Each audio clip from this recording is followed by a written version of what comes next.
Vou pedir aqui, encarecidamente, que suba no palco o presidente da CONACAT, Antônio Carlos Fernandes Júnior, por favor.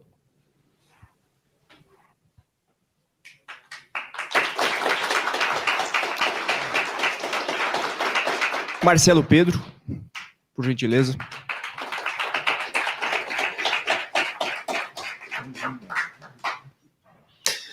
Amarilis.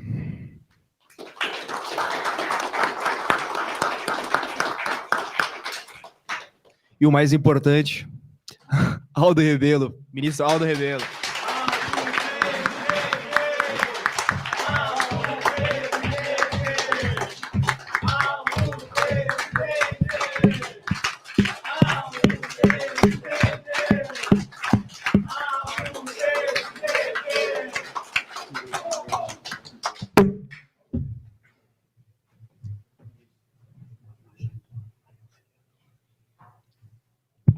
Convido também aqui ao palco a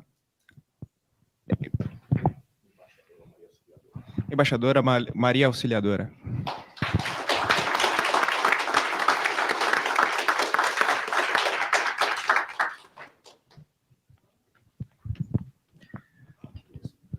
Vocês sabem muito bem que o ministro Aldo tem uma carreira muito extensa. Eu até fiz uma colinha aqui das principais ministros do esporte, ciência e tecnologia, inovação e defesa, presidente da Câmara. Eu não vou ficar aqui falando, porque daí eu passaria o dia todo falando da carreira do Aldo, escritor, enfim, uma trajetória de uma vida, né? E vou passar aqui, então, a palavra para o Aldo, e para que ele possa, então, começar a sua palestra. Ministro Aldo, o senhor tem o seu tempo, o tempo que o senhor quiser palestrar, fique à vontade.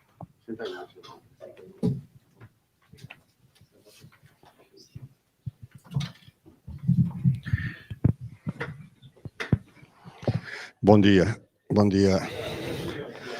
Miguel, bom dia, Marcelo, minha querida embaixadora, meu querido Antônio Carlos, Amarilis, minhas amigas e meus amigos, cumprimentar aqui também o Gabriel, o Renzo, o Marcos, e dizer que nós precisamos oferecer ao Brasil não apenas um caminho, uma doutrina, uma ideia que possa descortinar um futuro de esperança para a nossa pátria. Nós precisamos mais do que ideias, mais do que uma doutrina, nós precisamos de um movimento. Nós precisamos da teoria e da ação. A teoria sem a ação corre o risco do diletantismo, de divagarmos sobre coisas justas, boas e corretas, sem consequência. E a prática, o movimento sem uma teoria, é uma nau no oceano sem uma bússola, sem saber qual o seu destino. Portanto, a preocupação nossa deve ser exatamente a de combinar a teoria e a prática, a doutrina e a ação, a ideia e o movimento. E isso se faz necessário, mais do que nunca. Milton Canito, que ontem organizou um belo ato de desagravo ao grande Borba Gato, e que alguns aqui também participaram. O mundo vive um processo de muitas transformações e de muitas mudanças. Não são mudanças quaisquer. Mentes clarividentes perceberam isso.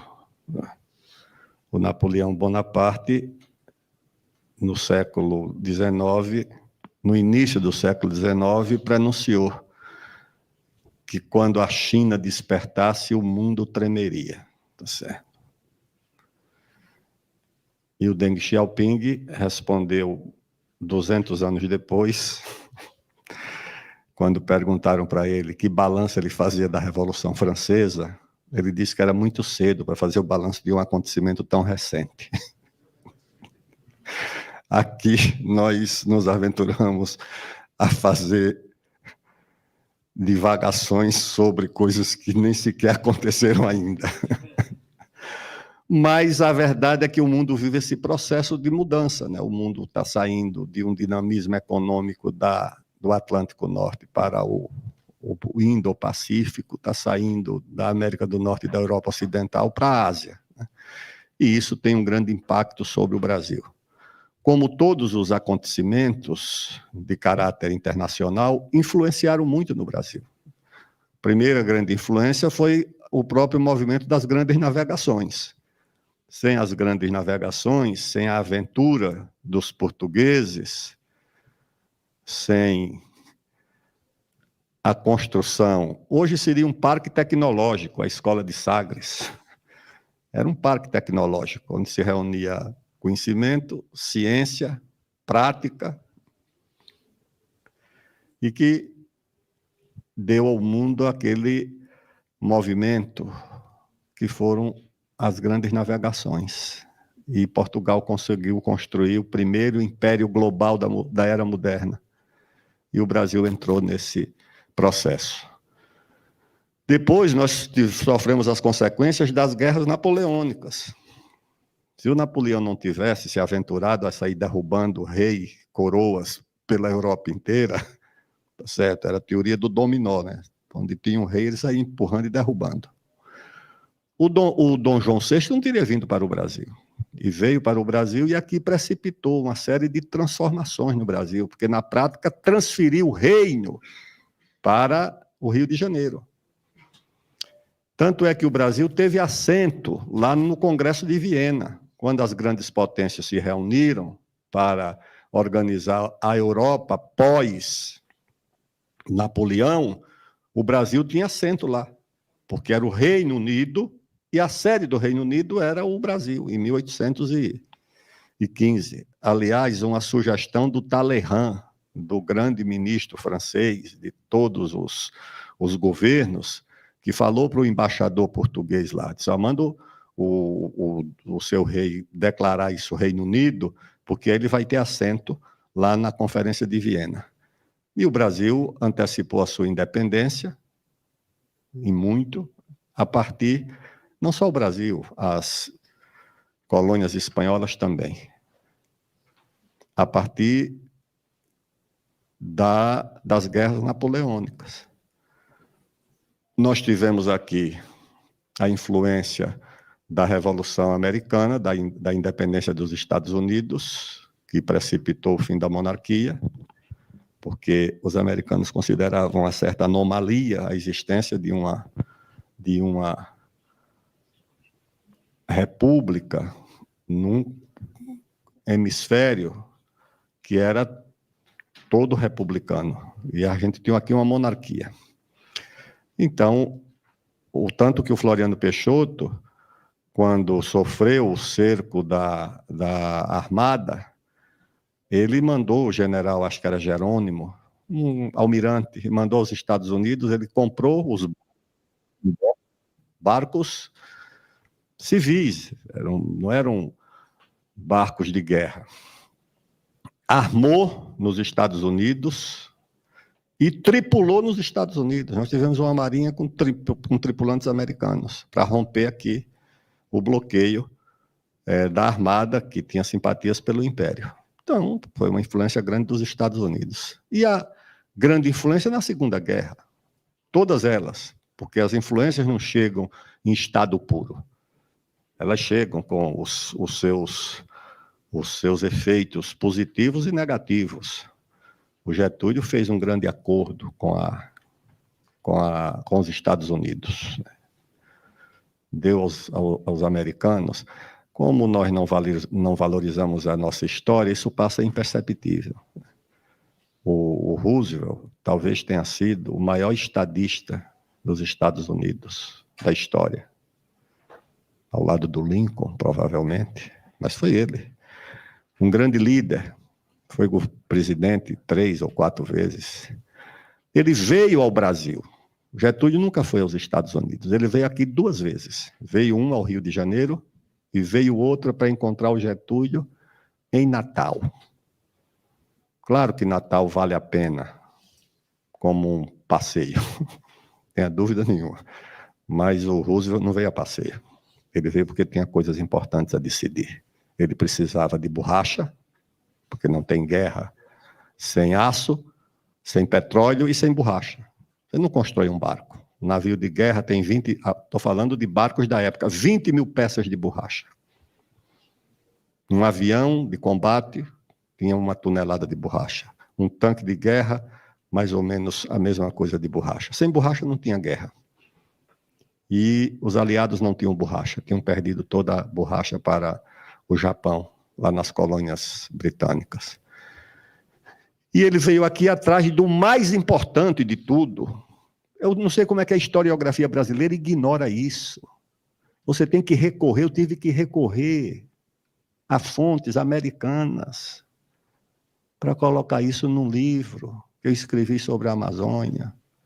Escritores americanos tiveram que dizer o seguinte: não, a base aérea mais movimentada do mundo na Segunda Guerra não foi na Alemanha, nem na Rússia, foi no Brasil. Foi no Brasil a base aérea mais movimentada. Natal. O Roosevelt veio atrás dessa base aérea. Tinha planos dos alemães e dos americanos para invadir o Nordeste, porque aquilo ali, como eles disseram, era o trampolim da vitória, porque a base foi dos aliados. Mas poderia ter sido dos alemães, porque não tinha como oferecer a logística das tropas que combatiam na África e na Ásia a partir da Europa. Então tinha que ser a partir dali. E o Roosevelt veio atrás disso. Tanto é que veio o comandante da Força Aérea dos Estados Unidos, não mandou um assessor, ele veio e pessoalmente percorreu todo o litoral do Nordeste, até achar ali Natal, que de fato é muito mais próximo da África, para fazer a base aérea. Então o Brasil sempre sofreu da Guerra Fria. 64 foi consequência da Guerra Fria. Claro que você pode transformar aquilo em qualquer tipo de narrativa, mas o eixo de 64 foi uma disputa geopolítica entre 2 grandes superpotências, a União Soviética e os Estados Unidos. E o Brasil foi atravessado por essa disputa, e 64 foi consequência disso. Claro que ninguém imaginava que um fazendeiro gaúcho iria instalar o comunismo no Brasil. Quem achava isso? O Jango não tinha nada a ver com isso. O que havia era o receio do Brasil, que foi o que custou também o mandato do Jânio Quadros. O Jânio Quadros não foi derrubado pelos seus defeitos. O Jânio Quadros foi derrubado porque havia desconfiança que ele poderia ter uma posição. E teve. Teve na conferência de Punta del Este. Foi no governo dele ou foi no do Jango? Mas ele condecorou Che Guevara, aqui. Condecorou. Acho que foi até aqui em São Paulo. Che Guevara ficou hospedado ali no hotel aqui perto na São João. Almoçava aqui num bar aqui que tem, aqui na Ipiranga. Havia esse receio. E o Brasil foi colhido nessa disputa. E hoje, como é que o Brasil se situa nessa disputa? Nesse jogo geopolítico complicado? Porque eu acho que o Brasil não está sabendo se situar. Eu vejo o comportamento do nosso presidente. Você vê nessa conferência do clima, lá em Belém, o Brasil é uma posição completamente desorientada. O Brasil se meteu numa agenda desprezada por quem decide no mundo e pelos seus parceiros. Os africanos fizeram uma conferência do clima em Addis Abeba, uns 2 meses antes, em setembro, lá na Etiópia. Qual foi a conclusão deles? Dizendo o seguinte: olha, a nossa agenda é ter eletricidade para 600 milhões de africanos que não têm luz elétrica. É ter pelo menos 100 gramas de carne por dia para o africano que não come. Essa é a nossa agenda. Agora nós vamos nos meter numa agenda dos europeus, que já tem tudo, que não tem mais nenhum problema do seu padrão de vida elevado? Não quero, essa agenda não é a nossa. E trouxeram essa posição aqui para Belém. Aí o Brasil, com a sua ministra do Meio Ambiente e com uma diplomacia desorientada, diz não, a nossa agenda é que baniu os combustíveis fósseis. Nem entrou na redação final, essa expressão nem aparece na redação, porque foi vetada. Vetada pela China, vetada pela Rússia, vetada pela Índia, vetada pela Nigéria, vetada pela Arábia Saudita, vetada por todo mundo. O Brasil foi o único país entre os 10 maiores produtores de petróleo a se abraçar com essa boia de urtiga. O único país. Isso é um vexame. A conferência transitou de um fracasso para um fiasco, para um vexame para o Brasil. Por que o Brasil tinha que se abraçar com esse fracasso? Por que motivo? Às vezes o nosso presidente lembra aquele último imperador vietnamita, o Bao Dai. Bao Dai foi o último imperador do Vietnã. Perdido. Pressão dos japoneses, pressão dos franceses, pressão dos americanos. Um destituía ele, o outro restituía o trono. E ele não sabia o que fazer. Terminou a vida em Paris, lá exilado. Porque ele não tinha uma posição. Era um joguete na disputa geopolítica entre, na Segunda Guerra, os japoneses, os franceses e os americanos. Tanto que o Ho Chi Minh, quando foi preso, quem libertou o Ho Chi Minh foi os americanos que libertaram o Ho Chi Minh. Porque queriam o Ho Chi Minh contra os japoneses, lá no Vietnã. E deu arma para o Ho Chi Minh combater os franceses, ou os japoneses. Ou seja, ou você sabe onde está o seu interesse no jogo, ou você vira um Bao Dai. Cada um joga com você do jeito que quer. Pois bem, então essa é a situação do Brasil. E quem é que oferece um caminho numa hora dessa? Eu não vejo. Ou eu vejo a desorientação, que é o caso do atual governo, ou eu vejo grupos conservadores achando que nós temos que nos vincular a uma guerra ideológica do Oriente contra o Ocidente, que os nossos inimigos seriam os chineses e os russos, tá certo? Essa gente que muitas vezes quer se atribuir o título de que nacionalismo é esse? Você é um joguete, você se propõe a ser um joguete na mão de um jogo que você não vai disputar. Você vai ser apenas um peão, que o dono do tabuleiro vai mover do jeito que quiser e a hora que quiser. Como é que o Brasil se situa numa disputa dessa? Ele vai se situar nessa disputa do lado do Brasil. Por que vai ter que escolher lado de chinês, lado de americano, lado de quem quer que seja? Não. Qual foi o lado que o Getúlio... Até hoje tem uma certa historiografia que diz que o Góes Monteiro e o Getúlio simpatizavam com o nazismo. É profunda ignorância. Não conhece o Getúlio e nem conhece o Góes Monteiro. Góes Monteiro era um homem de luzes. Góes Monteiro era um homem estudioso da geopolítica do mundo. Preparadíssimo, capaz. O que o Góes Monteiro e o Getúlio pensavam não era em escolher o lado, era como o Brasil poderia se situar. Eles não olhavam para a Alemanha por causa do nazismo. Eles olhavam para a Alemanha por causa do desempenho da economia alemã, dos laços do Brasil com a Alemanha, que eram profundos, familiares. O Dom Pedro II tinha uma avó alemã. O nosso líder da independência, o nosso caudilho, é o título do livro que eu dei agora, que escrevi, terminei a biografia do Dom Pedro I. Dom Pedro I, o caudilho do Brasil. Esse é o título do livro. e fui ver as fontes, né? Tem o Oliveira Ferreira, que tem um texto explicando porque ele foi o grande caudilho do Brasil. Aí tem o nosso José Antônio Severo, lá do Rio Grande do Sul, que tem um capítulo do livro dele, que é o Imperador Caudilho. Aí tem o Gilberto Freire dizendo que ele foi o caudilho dos caudilhos. Tem uns historiadores peruanos explicando por que foi o caudilho do Brasil que impediu a caudilar. Ele disse, o Brasil só não virou um país de caudilhos porque o caudilho maior impediu, que era o Dom Pedro. Aqui de caudilho só eu e mais ninguém. Porque na Argentina era muito candidato a caudilho, com tudo quanto é guerra civil, porque tinha muito caudilho, cada um queria ser o caudilho, cada província tinha o seu caudilho. Aqui não, aqui só tem um, tá certo? Sou eu, o caudilho da monarquia e o caudilho do Brasil.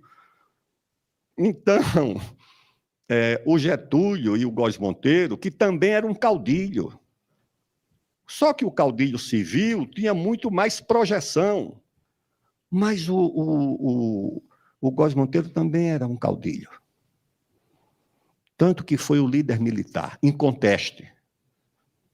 No tenentismo, ele foi legalista. Mas todos os rebeldes aceitaram o Góes Monteiro, os tenentes rebeldes, pela liderança dele. E eles percebiam a Alemanha, a força da Alemanha, força econômica, tecnológica. Não era só ele. O Lênin olhava para a Alemanha como referência para construir o caminho dele na Rússia e na União Soviética. Era a Alemanha. O caminho da construção econômica, a Alemanha era uma referência para quem tinha juízo, para quem tinha horizontes. E o Getúlio e o Góes Monteiro olhavam para a Alemanha, com quem o Brasil já tinha muitos laços de família. Todos esses naturalistas que têm nome de rua aqui em São Paulo vieram da Alemanha, trazidos pela Imperatriz Leopoldina, cujo idioma materno era o alemão. O Dom Pedro, neto dela, Dom Pedro II, tinha laços com a Alemanha. Ia para a Alemanha, ele ficava hospedado na casa da família Krupp. Ele foi o único chefe de Estado estrangeiro a estar presente quando o Wagner, lá o compositor alemão, estreou com aquela grande ópera, que é uma narrativa da saga alemã, Os Anéis do Nibelungo. Dom Pedro estava presente e mandou oferecer um teatro aqui em Petrópolis, se o Wagner quisesse vir para o Brasil. Trouxe a Siemens em 1866, o Dom Pedro II trouxe a Siemens para o Brasil, porque eram laços de família. Na Alemanha, ele trouxe a Siemens para fazer a ligação de telégrafo daqui até o Rio Grande do Sul. Então, o Getúlio pensou nisso, não pensou em nazismo, não pensou em nada. Estava muito acima e muito à frente desse tipo de disputa. Mas hoje esse pessoal conservador, uma parte pelo menos, que milita nessas redes sociais, não acha que o Brasil deve se submeter ou encontrar um agasalho e um aconchego debaixo das asas de uma potência para se contrapor. Por que o Brasil vai fazer isso? Qual o motivo que o Brasil tem para... Não, nós precisamos ter bons laços com os Estados Unidos, com a China e com quem quiser ter laços com o Brasil. É a doutrina do patriarca. Ou seja, o Brasil terá laços de amizade e de cooperação com qualquer país que tenha reciprocidade. Teve reciprocidade, nós estamos aqui. Não teve, acabou. Por que é que nós vamos nos submeter a isso? Ninguém. Dom Pedro era muito amigo da Rainha Vitória. Muito amigo. E ela tinha uma grande consideração pelo Dom Pedro. Tanto que quando ele foi à Itália, acho que Florença, ela saiu, a rainha do império onde o sol nunca se punha. Saiu de Londres e foi visitá-lo em Florença. Foi participar da inauguração do quadro do Pedro Américo, da Independência. A apresentação desse quadro que ele pintou lá, foi Florença. Ela foi lá. Mas o Dom Pedro rompeu relações com a Inglaterra quando precisou, quando se sentiu afrontado por causa das estripulias de oficiais ingleses aqui no litoral do Brasil. Ele rompeu relações, não teve conversa, rompeu relações. A dignidade do Brasil estava acima das conveniências das relações pessoais. Rompeu relações com a Inglaterra, não teve conversa. Era a dignidade do Brasil. E essa gente não percebe que essa dignidade existe e que você não pode submeter os interesses do seu país aos caprichos de que ordem? Ideológica? Não. Então, essa disputa é uma referência importante para o Brasil. Como é que o Brasil se situa nesse mundo em mudança, em transformação? Se você não tiver clareza das ideias, você não vai ter clareza do movimento. Certo? O movimento vai ficar uma biruta sem rumo. Às vezes me perguntam, tem a Rota da Seda. Essa Rota da Seda é algo inimaginável. Só uma civilização que tem muita certeza dos seus interesses é capaz de fazer uma coisa dessa. Minhas amigas, meus amigos, os chineses têm 3 rotas ligando a China à Europa. 3 rotas. Uma pela Rússia e pela Bielorrússia, outra pela Aquelisão, não sei se é Cazaquistão, daquelisão ali, achei. Isso. E a outra pelo Irã. São 3 rotas. O Brasil não consegue fazer uma rota de Sinop a Miritituba, pessoal. Em 15 anos, eles fizeram 50 mil quilômetros de ferrovias de alta velocidade.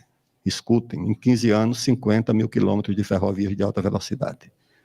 2/3 das ferrovias de alta velocidade do mundo estão na China. 2/3 estão na China. Todas as capitais chinesas estão ligadas por ferrovias de alta velocidade. O Brasil não consegue ligar o Rio a São Paulo por ferrovia nenhuma.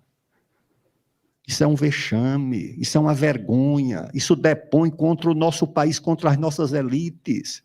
É uma gente incapaz de perceber quais são as nossas necessidades. Essa Fiesp não percebe, o Congresso não percebe, os presidentes da República não percebem. Isso tem que ser arrancado a ferro e fogo. Nem que você tenha que fechar IBAMA, FUNAI, o que quiser para fazer isso, você tem que enfrentar. Certo? Você não pode aceitar um negócio desse. Isso não é um problema de governos, isso é um problema de dignidade nacional. Se você disser isso no exterior, ninguém lhe respeita, vocês não valem nada. Vocês não tomam conta do seu próprio país, alguém vai tomar conta por vocês.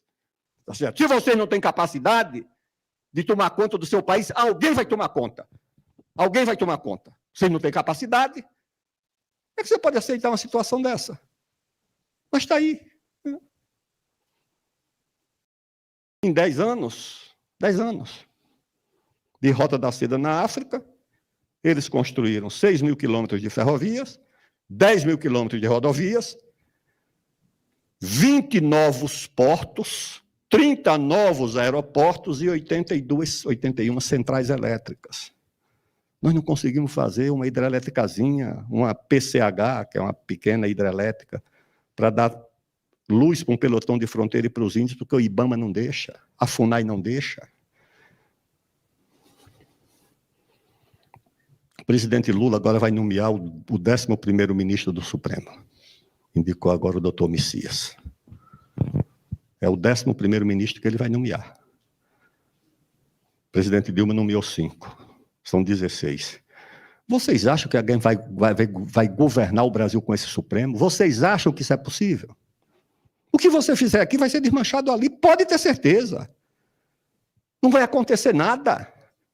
Vai ser um tribunal das ONGs, um tribunal das causas identitárias. Vai ser isso, não porque é isso. E qualquer governo que tente afrontar essa agenda vai barrar no Supremo.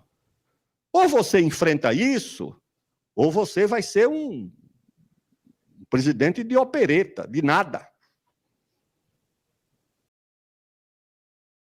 Mas é o que nós temos. Sim, aí quando alguém pergunta, vai ter Rota da Seda? Eu digo, não tem Rota da Seda no Brasil.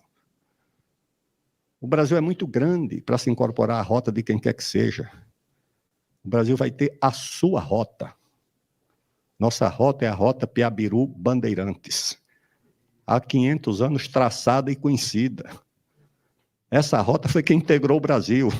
Você acha que o Raposo Tavares abriu o caminho daqui até Lima, até chegar no Peru? Claro que não sabia. Quem sabia? Os índios.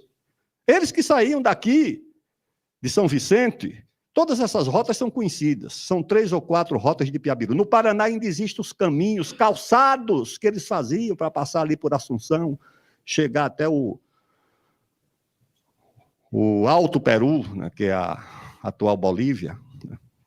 Essas rotas estão todas prontas. O Euclides da Cunha reproduz tudo isso lá nos ensaios dele, quando saiu da Amazônia. Está tudo lá. Como era que eles saíam de Tabatinga até aquela cidade do Mato Grosso, foi a primeira capital do Mato Grosso. Tem o nome de uma santa, de la Santíssima Trindade. Eles saíam de Tabatinga, os índios saíam. E o Euclides percebeu tudo isso e disse, não, as nossas ferrovias naturais já estão aqui, que são os rios. Você só precisa fazer o traçado para emendar essas ferrovias. Aí ele dizia, faz pelos piabirus que os índios conhecem. Eles tinham uma reta, um traçado de Tabatinga até Vila Bela da Santíssima Trindade, no Mato Grosso. E os bandeirantes, naturalmente, que não tinham mapa e não conheciam, iam. Eles tinham todo o caminho. Prenderam um índio uma vez na Bahia, trouxeram para o Rio de Janeiro, ele aqui escapou, em 2 meses ele chegou na Bahia a pé. 2 meses chegou na Bahia a pé. Está lá numa dessas crônicas Isso foi lá no século XVII ou XVIII, porque eles conheciam todos os caminhos. Claro, os caminhos que eles usaram para chegar até aqui.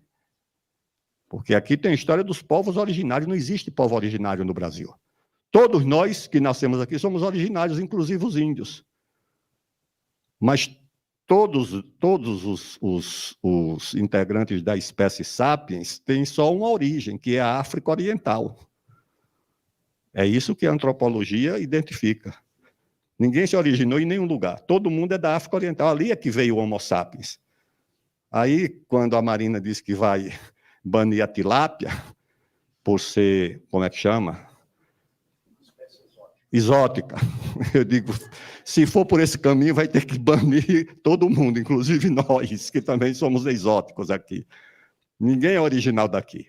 Todo mundo é exótico. O índio é exótico, o europeu é exótico. Todo mundo que chegou aqui é exótico, todo mundo teve uma origem lá. Tá certo? Como a mangueira, como a bananeira não é daqui. A jaqueira, a vaca, o carneiro, a cabra, tudo é exótico, é uma coisa completamente desorientada. Pois bem, o Brasil tem que ter a sua própria rota. Eu fui um dia desse aqui em Curitiba para fazer um debate, porque tem aí o que fazer com os recursos excedentes de Itaipu, já que foi amortizada a dívida de Itaipu, está sobrando ali $1 bilhão por ano, acho que é $1 bilhão por ano. E aí estão gastando isso em politicagem, né? De congresso de promotor, de procurador, Olimpíada de juiz, essas coisas aí. Recreação de prefeito, e aparece, eles pagam. Pagaram agora uma fortuna para essa COP de Belém. Aí o pessoal disse, por que não usar esse fundo para a infraestrutura de integração do Brasil com o Pacífico? Fazer rodovia, ferrovia, é o melhor. Coloca isso num fundo. E ele já tem um mapa disso. Rio Grande do Sul, Santa Catarina, Paraná e São Paulo se integrariam por essa rota. Eu digo, é parte da Rota Piabiru-Bandeirantes. Eu digo, esse é o nome que nós vamos batizar. Vai integrar o Brasil inteiro com essa rota. Pessoal, o Euclides da Cunha deixou o roteiro de uma ferrovia. Tem esse nome no ensaio dele. O ensaio chama-se A Transacriana. 1905 ou 6, a Transacriana. Sabe quantos quilômetros de ferrovia tem no Acre? 100 e quantos anos depois? 120, né? 119. 0 quilômetro. Nunca foi feito 1 quilômetro de ferrovia no Acre. O que tinha na Amazônia de ferrovia foi desativado. Tinha aquela Bragantina que saía de Belém ali por um trecho até perto da divisa do Maranhão. Acabaram com tudo. Então, o Brasil precisa ter um projeto de ciência e tecnologia. O que é que nós temos de ciência, tecnologia e inovação? Nós nos conformamos, eu sou amigo lá do presidente da FINEP, da ministra de Ciência e Tecnologia. A FINEP foi se transformando numa coisa das pequenas ambições, das pequenas realizações.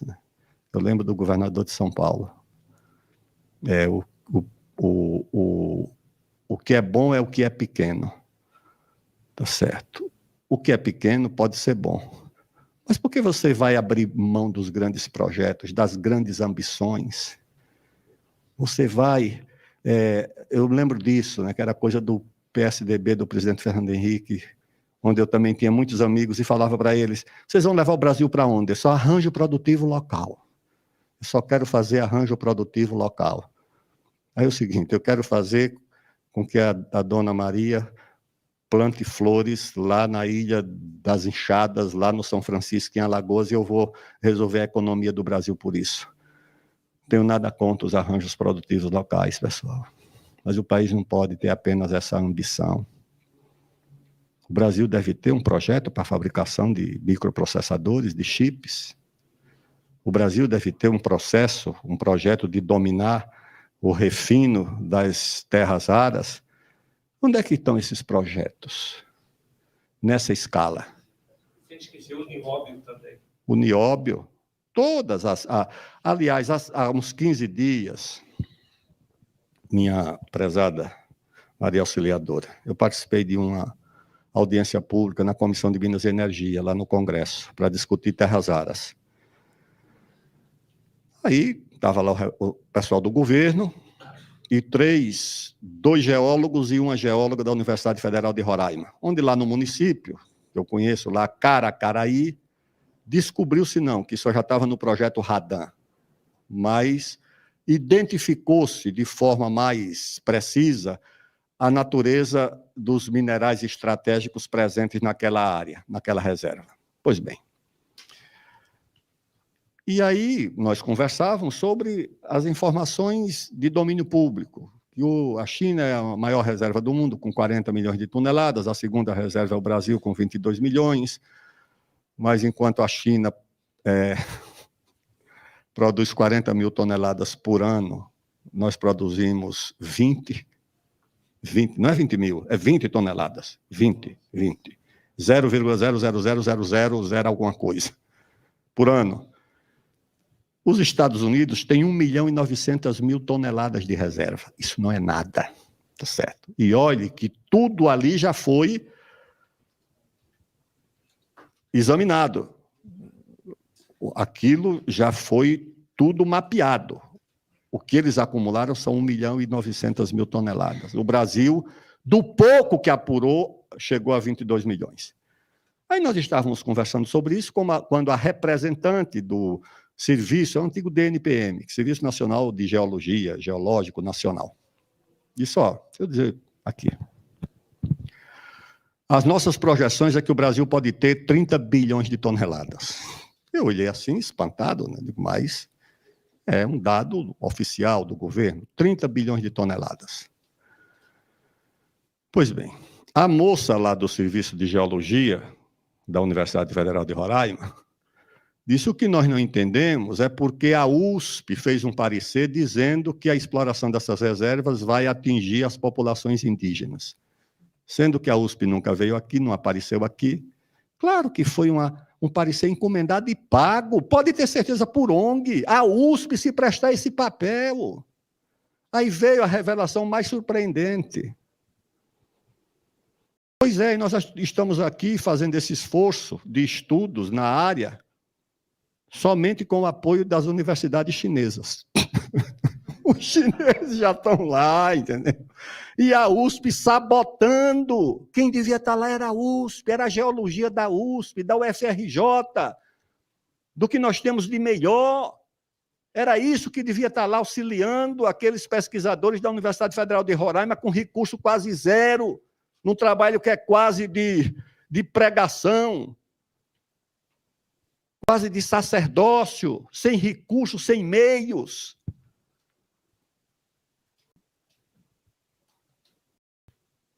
Isso é um desperdício. Aliás, um duplo desperdício de recursos financeiros e de recursos humanos. Deve ter gente muito preparada nessa geologia da USP, da UFRJ, da URGS, dessas melhores universidades. Deve ter muita gente inteligente, capaz, a serviço da bandidagem contra o Brasil. Essa que é a questão. A serviço de interesses internacionais, da sabotagem do Brasil. Precisar de vir um chinês para Roraima. Não, pelo amor de Deus, por Nossa Senhora do Perpétuo do Socorro, por favor. Pode ser um negócio desse, entendeu? Pode ser. Você precisa enfrentar essa situação. Você não pode permitir. Quer ser militante de ONG?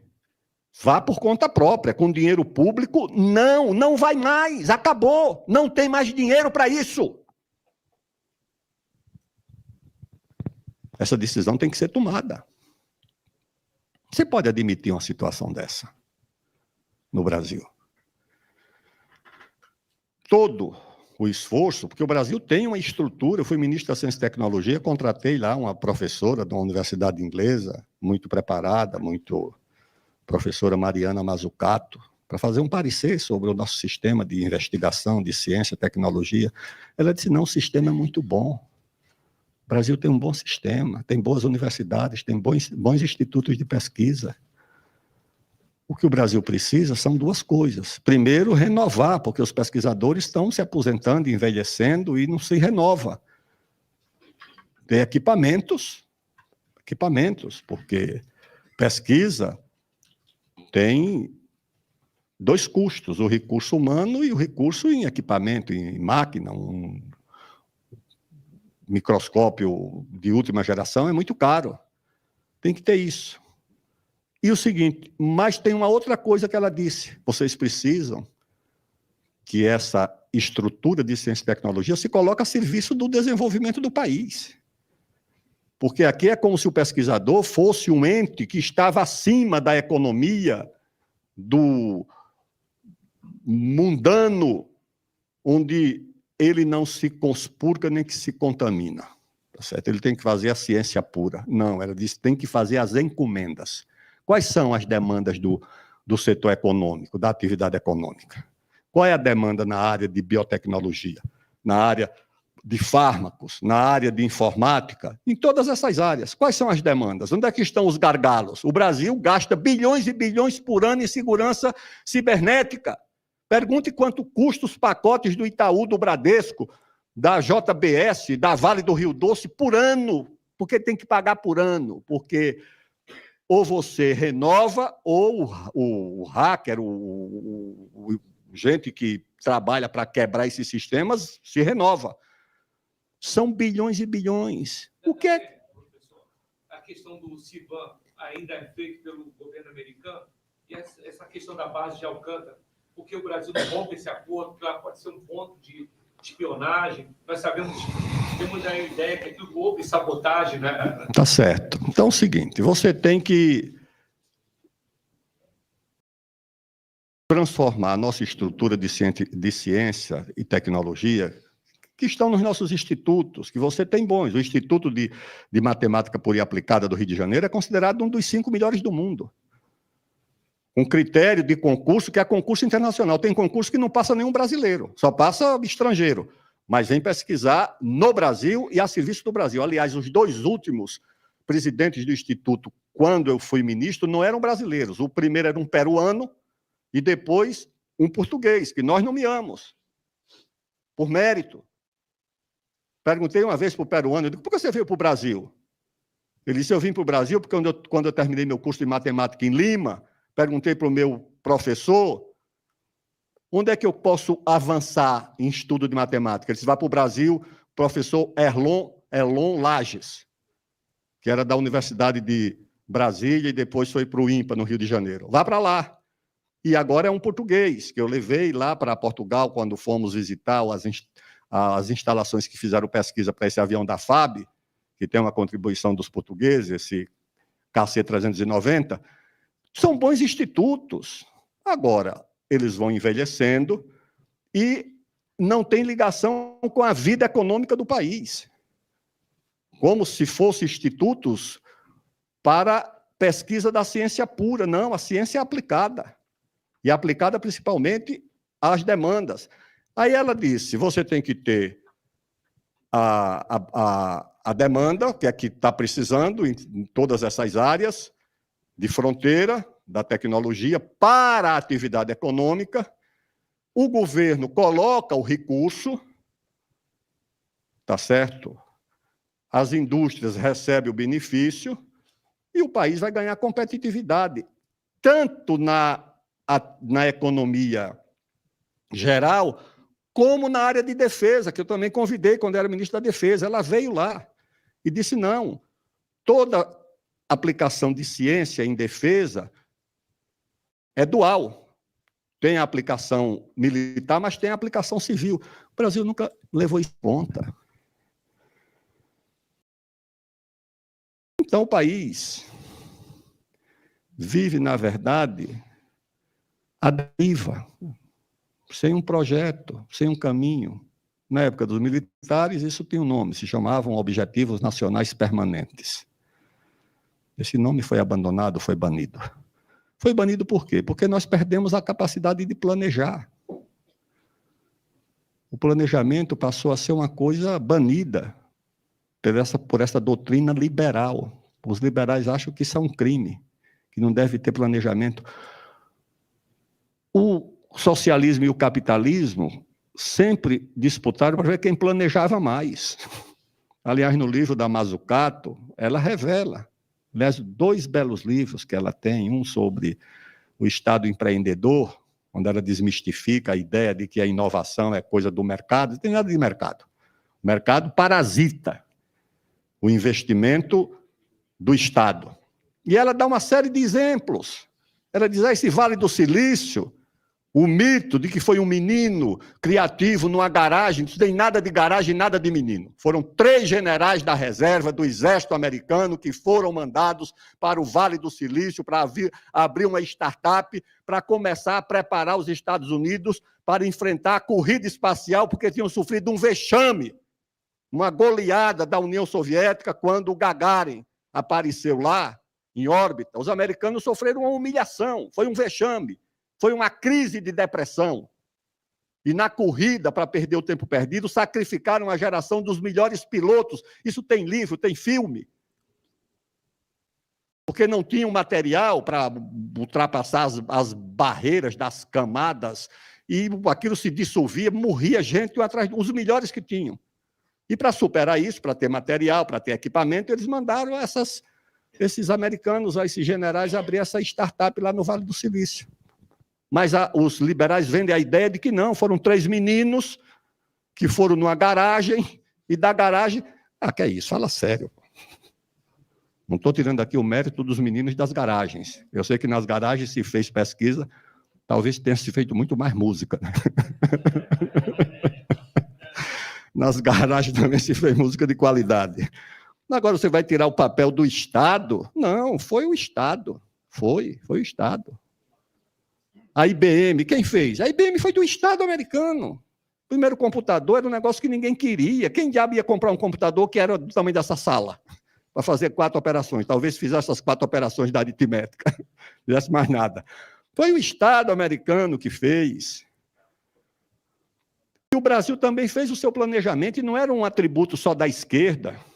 Primeiro porque o Vargas não era de esquerda, mas foram os grandes... Tem uma geração de planejadores, tem livros sobre os grandes planejadores, jovens planejadores do Getúlio Vargas, Jesus Soares Pereira, Rômulo Almeida e tantos outros.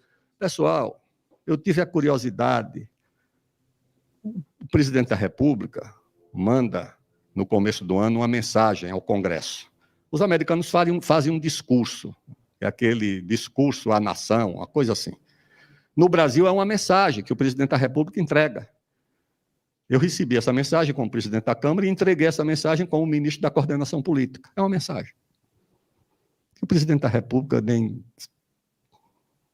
lê. Aliás, ninguém lê, tá certo? Ninguém lê.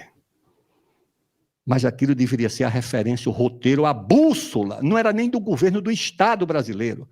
Aí, quando você vai ler as mensagens do presidente Vargas, só que precisava ser republicado. Tá certo? Ali tem um rumo para o país.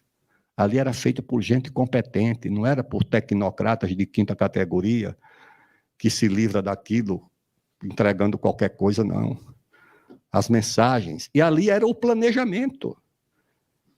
Planejamento. E não era somente... Você teve liberais que foram planejadores importantes no Brasil. O Roberto Campos foi um planejador. Ele era liberal, mas ele não era idiota, tá certo? Ele sabia qual era a função de se planejar, de se ter um BNDES. Ele que levou a Maria da Conceição Tavares para o BNDES. Foi o Roberto Campos. Mas hoje, o que você tem no Brasil? Se planeja o quê? Ninguém planeja mais nada. Você acha que Paulo Guedes pensa em planejar alguma coisa? Você acha que o nosso amigo Haddad pensa em planejar alguma coisa? Talvez não saiba nem o que é isso. Você precisa ter o conceito do que é, do significado, do objetivo. O Brasil perdeu a capacidade de planejar. Os ingleses planejavam tudo. Aliás, quem conhece a história do parlamento inglês, né? O que era? Aquele parlamento existia, era para uma coisa, era para votar o orçamento de defesa, o orçamento das colônias, como o Império Britânico ia manter, era o orçamento da Marinha, era aquilo que era o mais importante. Está lá nas biografias lá de Israel, do outro lá, que era o antagonista dele, do período, Gladstone. Tem boas biografias deles, onde eles descrevem isso. Fui discutir com a rainha o orçamento da Marinha. Tá certo? Como é que eu vou dominar o mundo? Como é que eu vou dar conta desse império onde o sol nunca se põe, como dizia a própria Rainha Vitória? No meu império o sol nunca se põe, vai ser sempre dia em algum lugar do Império Britânico. Isso é uma frase que expressa a ambição, a ousadia, a capacidade de se ver como... não como rainha da Inglaterra, eu sou rainha do mundo, tá certo? Era assim que ela se via, tá certo? O Dom Pedro I falou isso para o pai, tá certo? O senhor vai vir para aqui, o senhor não vai ser imperador, o rei, o senhor tem possibilidade de ser o rei do mundo. O Brasil está destinado a olhar para o mundo. Então era assim. E hoje o orçamento do Brasil é para quê? Para entregar emendas para os deputados fazer o que quer. Você não tem dinheiro, pessoal. Eu fui lá na Embrapa de Goiânia, o diretor da Embrapa diz, olha, nós precisamos de R$200 mil para proteger um banco de germoplasma que protege milhares de sementes que já estão ou extintas ou que não tem mais. Está lá preservado, mas aquilo precisa de refrigeração, precisa de renovar, precisa... Não tinha R$200 mil. Aí você vê aqui um monumento como o Borba Gato, a memória de São Paulo, um escultor que fez aquilo em memória da cidade de São Paulo, está lá se despedaçando. Aí estava lá o presidente da Associação de Santo Amaro, quanto precisa? R$150 mil. Pessoal, por favor, né? R$150 mil. Será que a Prefeitura de São Paulo, quanto gasta nesses eventos aí, festa não sei o quê, como é que chama, virada não sei das quantas, não tem R$150 mil para proteger a memória? Os prefeitos entregam as secretarias de cultura para qualquer um. Isso no Brasil inteiro, no governo federal, porque para eles isso não significa nada. A cultura é a cultura do entretenimento barato, rebaixado, anestésico. É esse entendimento que essa gente tem da cultura, tá certo? É o prefeito gastar uma fortuna para uma banda qualquer, entreter as pessoas, qualquer coisa, como disse aquele homem que organiza aquele festival lá de rock do Rio de Janeiro, o Medina, né? Medina foi deputado. Dizia o seguinte: qualquer coisa que você botar ali, ninguém vai nem prestar atenção. Pode botar qualquer coisa.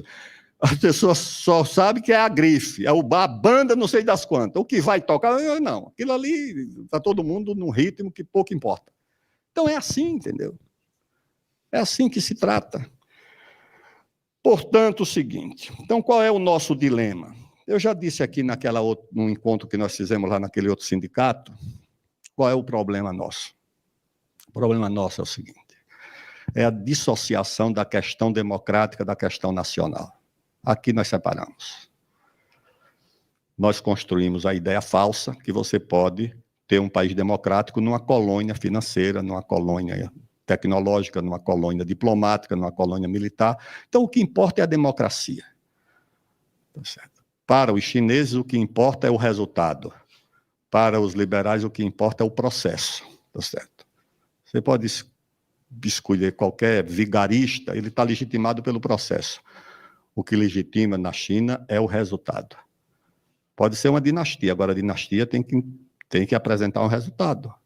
Senão eles trocam a dinastia, como trocaram várias. Aqui não, aqui nós viramos prisioneiros do processo. Então o processo é tudo. E todo mundo pensa assim, é a ideia do Bolsonaro das 4 linhas. Meu Deus do céu, dentro das 4 linhas, se você dominar a comissão de arbitragem, acabou, entendeu? Tá certo? E a eleição não tem VAR, tá certo? E mesmo VAR, em alguns lugares, é muito suspeito. Mas é a ilusão das 4 linhas, tá certo? O Blatter me falou uma vez, o presidente da FIFA, que quando teve a Copa da Inglaterra, os ingleses não queriam saber da FIFA. Presidiam a FIFA, mas o mais importante para eles era a comissão de arbitragem. Porque foi na arbitragem que eles tiraram o Brasil, tiraram a Argentina e tiraram o Uruguai. A ideia era essa: tem que tirar os latinos primeiro, tem que tirar o Brasil, o Uruguai e a Argentina. E depois nós vamos nos acertar aqui com os europeus. Então, é essa a ilusão. E essa ilusão une os setores conservadores e progressistas. Por que une os setores progressistas? Porque o nacionalismo sempre foi associado ao autoritarismo. Tá aí as biografias do patriarca da independência. O traço que se reproduz nas biografias liberais era que o Bonifácio era um homem autoritário e truculento, está aí. Porque sem uma certa truculência e sem um certo autoritarismo, ele não ia fazer o império no Brasil, não esqueça. Acha que ia fazer? Não, não, tinha que ter uma marreta pesada descendo de cima para baixo. Que a marreta tem força, é de cima para baixo, tá certo? Se não tiver a marreta em cima, ou seja, se não tiver alguma coisa centralizada, um poder forte e centralizado, esqueça o resto. Não vai fazer nada. Tá certo? Não vai fazer nada. Não vai fazer nada. Então é o seguinte, claro que tinha toda aquela encenação liberal no parlamentarismo britânico, mas na hora que precisava o cacete cobria, tá certo? Mas é claro, mandaram lá para a China a expedição do Lord Macartney, 100 pessoas, o rei, acho que era George III, mandou essa expedição. Ela parou no Rio de Janeiro aqui, durante uns dias, para reabastecer, consertar os barcos, e chegou lá. Passaram 2 meses negociando como era que o Lord Macartney ia fazer a reverência ao imperador Qianlong, porque lá na Inglaterra, o nobre apenas se inclina. Na China, ele tem que se ajoelhar e encostar a cabeça no chão. E o Lord Macartney disse: eu só não vou fazer. Eu vou prestar a mesma reverência que eu presto ao rei da Inglaterra. E ficaram 2 meses negociando, para ver como ia ser. Aí ele ia lá o quê? Ele ia pedir, era a Revolução Industrial, que os chineses comprassem tecidos, que tinha uma excedente, que precisava de mercados do mundo inteiro, e abrir o mercado de todo mundo, e precisava liberar a venda daquela droga que eles produziam ali no Afeganistão, no Paquistão, ópio, né? Que os generais chineses disseram para o imperador, olha, já está, não tem mais um soldado que presta, é tudo viciado. Ou bane esse negócio aqui, ou não tem mais ninguém para fazer uma guerra, só tem para cheirar e para fumar essa porcaria que está por aí. E aí, o Qianlong disse, não ia abrir uma embaixada da Inglaterra em Pequim. O Qianlong disse, não tem embaixada, não tem tecido e nem tem nada. Aí os ingleses disseram, tudo bem. Aí substituíram a diplomacia pela diplomacia das canhoneiras. Aí bombardearam tudo quanto é porto chinês e tomaram conta. O último deles só foi desenvolvido agora, em 97 ou 98, que foi o de Hong Kong. Era assim. Com a Índia também. Com todo mundo. Então, aqui tomaram as Malvinas dos ingleses e queriam tomar essa aqui, do Brasil. Meu nome. Trindade de Martin Vaz. Pronto. Tomaram. Aí o Dom Pedro tinha autoridade e disse, não, sai daí. Ficaram com os argentinos. Mas quando chegou o Figueiredo, isso foi em 1834, eu acho. Quando chegou o Figueiredo, que acho que o Alexandre Garcia perguntou, mas por que o senhor apoia a Argentina? Ele disse, porque a Argentina está aqui. E nós apoiamos a Argentina desde 1834. Mas era coisa dos ingleses. Então, a diplomacia das canhoneiras era a centralização do poder do Império Britânico. E aqui no Brasil, se não tivesse uma monarquia centralizada e um homem com autoridade e o pulso, porque são duas coisas diferentes. Poder e autoridade são duas coisas completamente diferentes e que nem sempre se reúnem. O atual governo do Brasil tem o poder, mas não tem autoridade. Não tem. Tem o poder. Agora, você às vezes não tem poder e tem autoridade. E às vezes você consegue reunir as duas coisas. Ter o poder e ter a autoridade. O Bonifácio tinha o poder e a autoridade com o Dom Pedro I. Senão não tinha como enfrentar isso aqui. A independência foi em 1822, e em 1824, os americanos já tentaram dividir, apoiando aquela República do Nordeste. O Dom Pedro teve que condenar à morte o Frei Caneca, que era um homem puro, quase santo. O Frei Caneca não era um caudilho interessado em poder. O Frei Caneca era um caudilho achando que isso aqui podia ter uma República Francesa. Ah, não teve conversa, tá certo?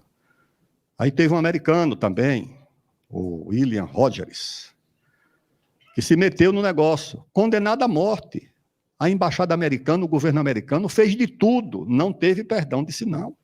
Porque não era uma questão de punir, era uma questão de educar. Foi a mesma coisa que o Dom Pedro fez, o segundo, com o Paraguai e com o Solano Lopes. Era para que ninguém mais tentasse dividir o Brasil. Olha, não tenta, porque o preço é muito caro. E passou na espingarda um monte de gente, tá certo? Os pernambucanos, o Gilberto Freire, o Oliveira Lima, todos eles, olha, foi um mártir, o Evaldo Cabral de Melo, né? Se comovem com a morte do Frei Caneca. E, de fato, foi uma coisa comovedora. Não se encontrou um carrasco que quisesse enforcá-lo em Pernambuco. Nenhum. Teve que ser fuzilado lá no Forte de Cinco Pontas. Mas qual era a questão? A questão era a unidade do império. Essa que era a questão central. E isso, sem autoridade, não tinha como. Claro que todo mundo queria um país para ele. Os gaúchos queriam um, os paulistas queriam outro, os carioca outro, os mineiros outro, os baianos outro. Nem pense que Pernambuco e a Bahia iam se reunir em alguma coisa. O Pará queria outro, então teve que centralizar. O Floriano Peixoto do mesmo jeito. O Marechal Deodoro, pessoal, fica aqui hoje uma campanha sórdida, tá certo? De difamação de Deodoro, de Floriano. Mas para que isso? Deodoro era monarquista. Tinha preço pelo imperador. O que caiu ali não foi o imperador, o que caiu foi o império. Apesar do imperador, que era um homem benquisto, respeitado, mas era um império que não se sustentava mais como regime no Brasil.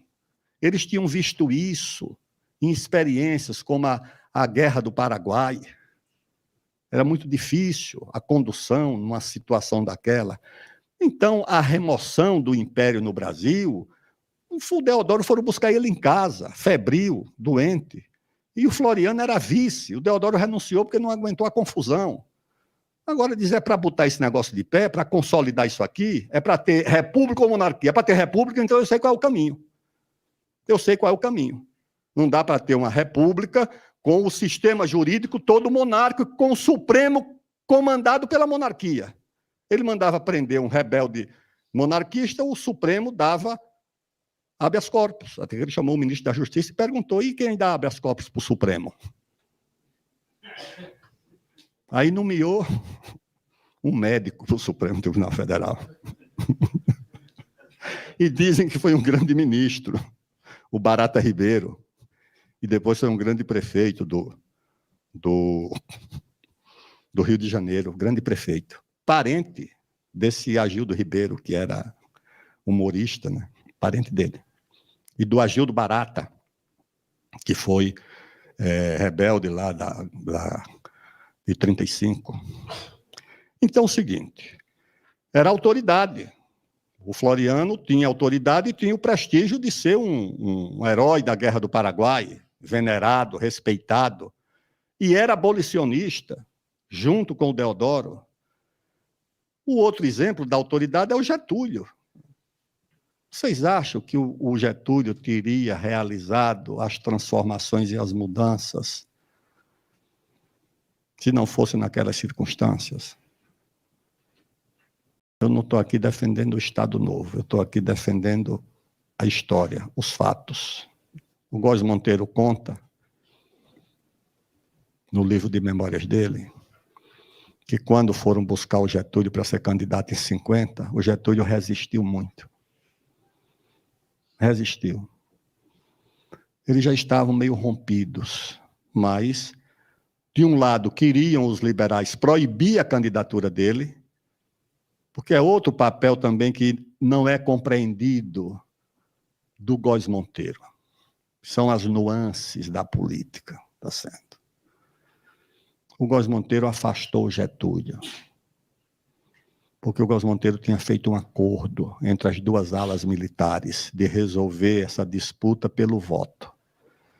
E aí o pessoal do Getúlio disse: não, acaba com a eleição e nós vamos ter o queremismo. Só tinha um jeito do Getúlio continuar, era não ter mais a eleição. Como o Góes Monteiro tinha feito o acordo, disse: olha, ou eu resolvo isso, ou vai ser resolvido da pior forma possível. Como tentaram fazer na Argentina, né? Prenderam o Perón. Ele disse: não, aqui vai ser o seguinte, afasta o Getúlio, não retira os direitos políticos, nem prende. Ele viajou para São Borja no avião da FAB, conservou os direitos políticos, disputou a eleição, foi eleito senador. Em 50, quiseram novamente, impediram de disputar.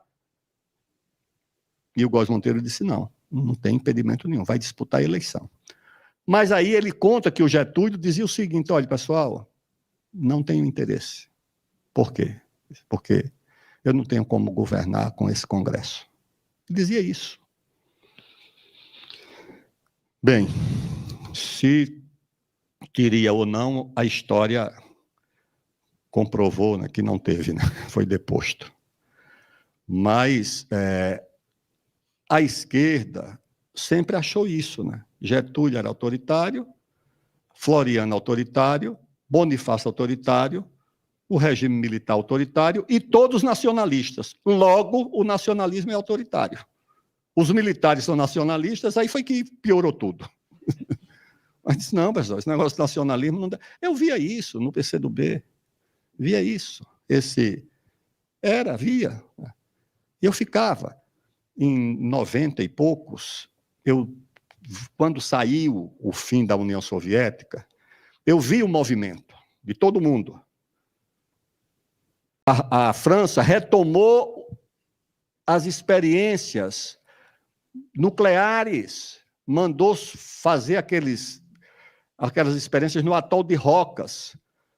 O Gabeira pediu que o Brasil suspendesse qualquer contato com barcos da França, moções, pediu ao Fernando Henrique, e eu disse, olha, nós temos que defender a França, o direito da França. Aí o embaixador da França me procurou. Eu disse, mas embaixador, essas experiências, para que isso? Ele disse, deputado, deixa eu dizer uma coisa para o senhor. O domínio da tecnologia nuclear é o seguinte, no primeiro degrau estão Estados Unidos e União Soviética, ou Rússia na época, né? Ali é o primeiro degrau. A França está no segundo degrau. O que nós estamos fazendo é um esforço para não descer para um terceiro degrau. E para não descer para o terceiro degrau, nós temos que fazer as experiências que os russos e os americanos já fizeram. Eles já fizeram essas experiências, nós vamos fazer. Nós vamos fazer as experiências.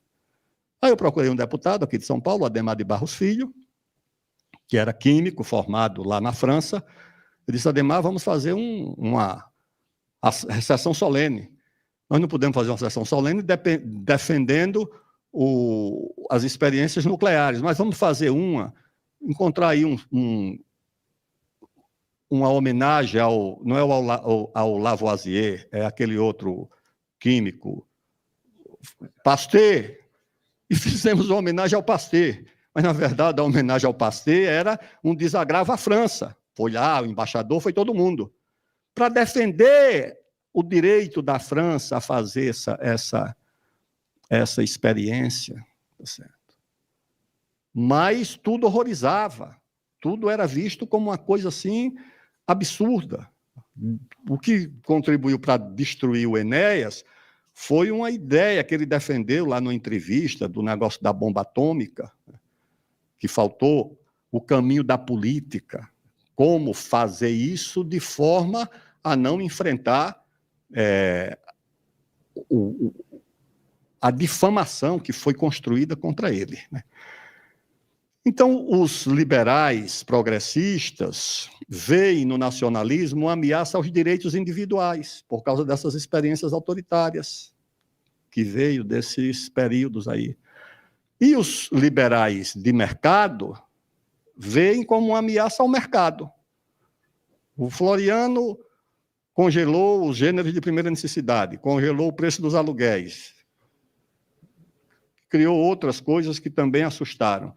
O Vargas, apesar de ter criado a industrialização do Brasil, nunca foi perdoado pelos liberais. O Geisel, do mesmo jeito. Então, numa hora, se junta tudo isso.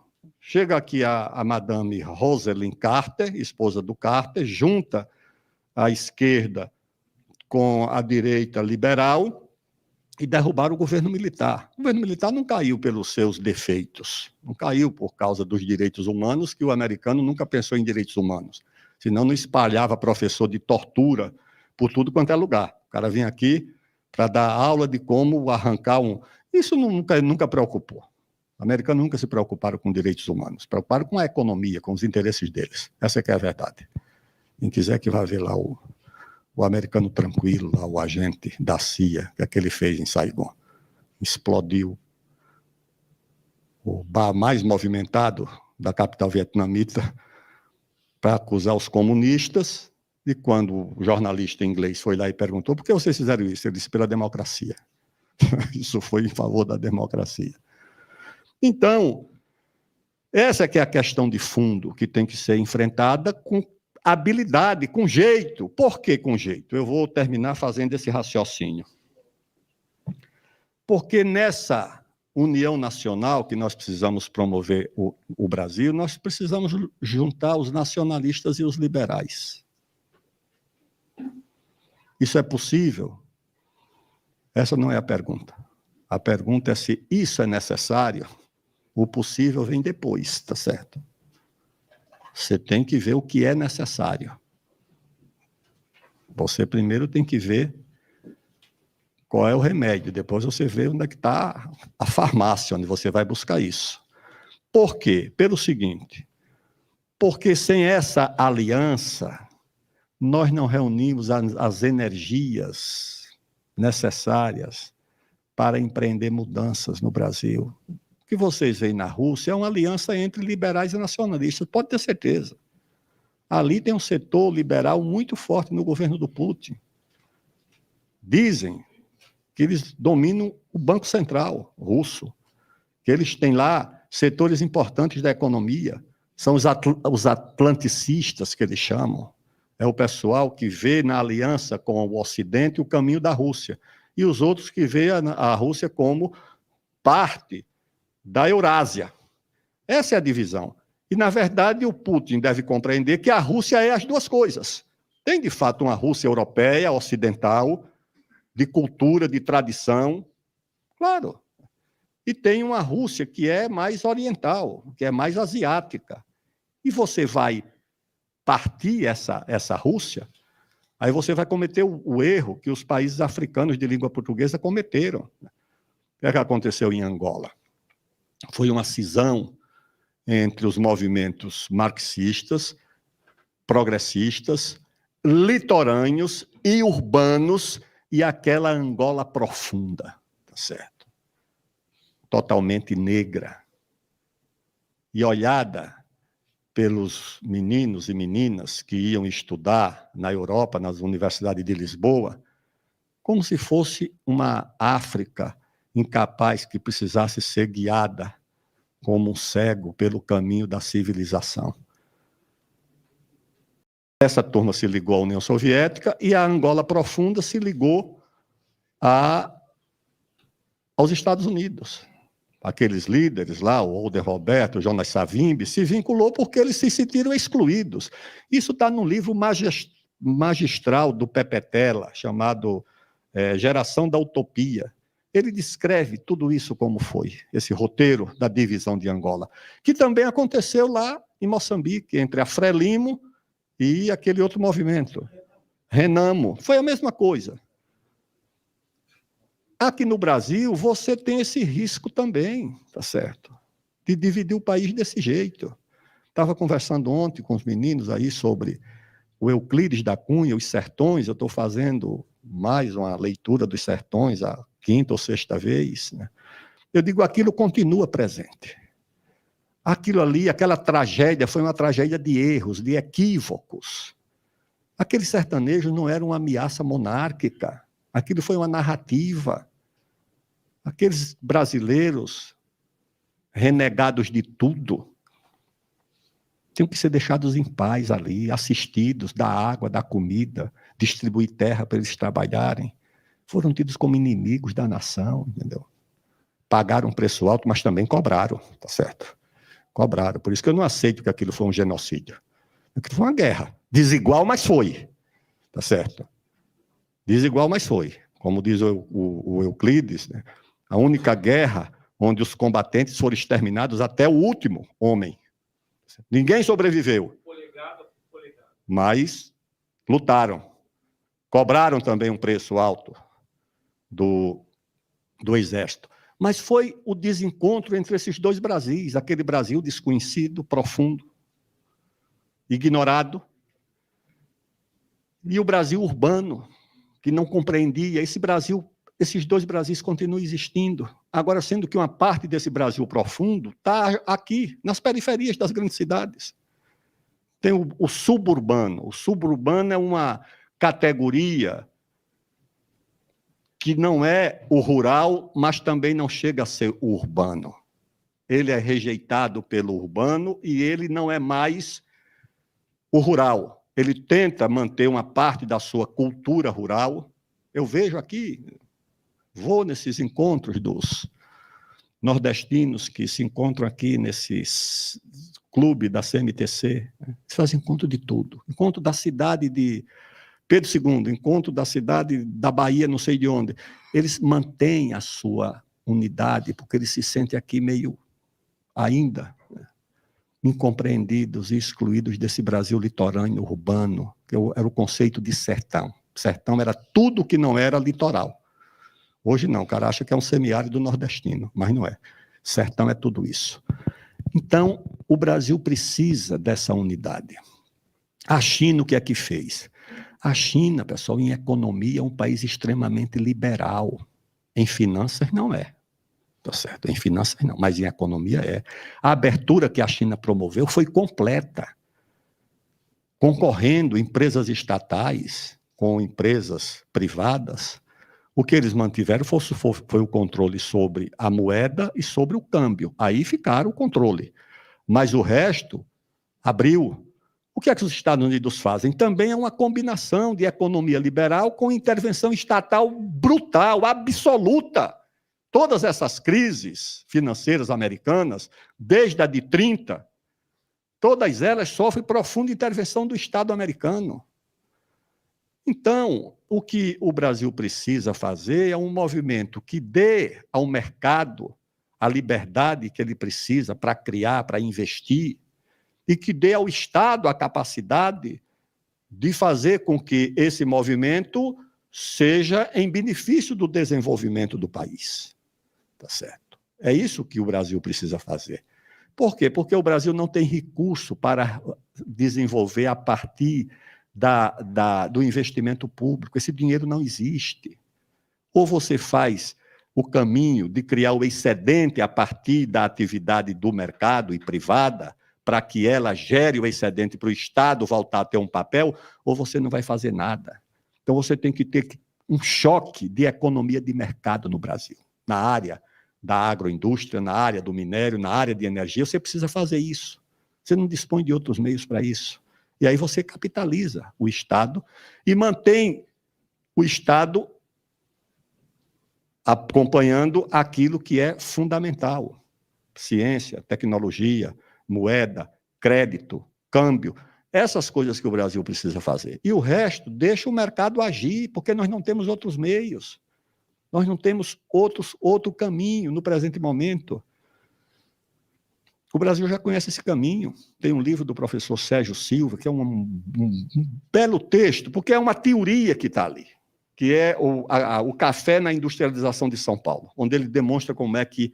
Porque aqui a ideia é que ou você é agrícola ou você é industrial. Não, ali ele diz o seguinte: quem industrializou São Paulo foi o excedente do café. O excedente do café deu a São Paulo e ao Brasil a indústria. O excedente da agroindústria, o excedente da energia, o excedente da mineração vai dar isso ao Brasil. O Brasil tem que saber usar esses recursos. Está dando 20 bilhões de dólares por ano para a Guiana. O cálculo mais modesto diz que nós podemos extrair 1 milhão, começar extraindo 1.100.000 barris por dia de petróleo lá da margem equatorial. Tudo isso bloqueado. O potássio de Altaz bloqueado, o fosfato da Renca bloqueado, o diamante da reserva Roosevelt bloqueado, o ouro do Rio Madeira bloqueado. Você não pode aceitar uma situação dessa, entendeu? A Venezuela exportando 470 toneladas de ouro por ano e o Brasil exportando 70. A Venezuela colhendo 80 mil, 60 mil garimpeiros brasileiros, tirando ouro e entregando para o Maduro. E os nossos banidos, criminosos, que têm que ser perseguidos pela Marinha, pela Sônia Guajajara, pelo IBAMA, pela FUNAI, pela Polícia Federal, pela Força Nacional. Que é isso? Nós somos um país de garimpeiro. Você acha que aquele Borba Gato era o quê? Você acha que o Fernão Dias era o quê? Você acha que todos eles, o Raposo estava, todos eles andavam atrás de ouro e de pedras preciosas. Essa gente foi que saiu pelo Brasil. Quem foi que descobriu o ouro aqui em Minas Gerais? Foram eles. Nós chamamos também de sertanistas, mineradores. Um amigo meu disse: não chamo mais de garimpeiro não, que o nome está muito ruim. Eu chamo de mineradores. Chame de mineradores. Eles fundaram Cuiabá, eles fundaram Goiás, eles saíram pelo Brasil afora, os Estados Unidos 10, a Califórnia a quem? A eles. Foi esse pessoal que depois, pessoal, depois da Guerra da Secessão, Dona Maria Auxiliadora, o sul dos Estados Unidos estava destruído. Eles desativaram as Forças Armadas, milhares de jovens sem ter o que fazer, os campos agrícolas do Sul calcinados. Os estadistas americanos se reuniram e disseram o seguinte: para recuperar a economia dos Estados Unidos tem que ter uma marcha para o oeste. Toda aquela terra a oeste do Mississippi, que está desocupada, que não tem presença demográfica, a não ser de rarefeitas tribos indígenas, nós vamos ocupar. E foram lá atrás de ouro, atrás de prata, e fizeram uma reforma agrária, fizeram uma lei para dar 175 acres de terra para cada família. É isso que a gente vê nas diligências, aquelas diligências enormes, milhares de famílias atrás de um pedaço de terra. A reforma agrária, a lei de terras americanas.